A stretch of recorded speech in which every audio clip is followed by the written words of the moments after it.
Today I'm going to analyze Coach Incorporated using a few financial ratios. The first ratio we're going to use is the current ratio. The current ratio shows if a company can pay its short-term liabilities with its short-term assets.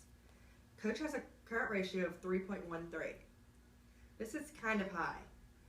Usually if it's over 3, it may suggest that it's too liquid and isn't using its current assets efficiently. So next we look at the quick ratio. So the higher the quick ratio, the better.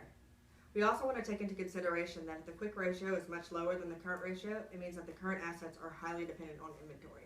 So Coach has a quick ratio of 2.03. This is a lot lower than the 3.13. It's still an industry standard, so it's not too high. Next, we look at the cash ratio.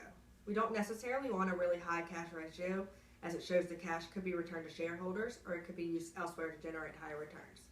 So Coach has a cash ratio of 1.70. This is actually normal with industry standards as well. Next, we look at the ROE, which is the return on equity. This is used to show how much profit a company generates with the money shareholders have invested. And just like the other profitability ratios, we want the number as high as possible.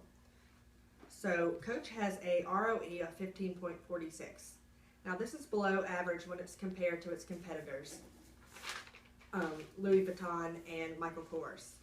So they're not actually doing well generating profit. The last ratio we're going to use is ROA, which is return on assets. This measures the net income produced by total assets, and we want the ratio to be as high as possible. So Coach has a ROA of 9.23.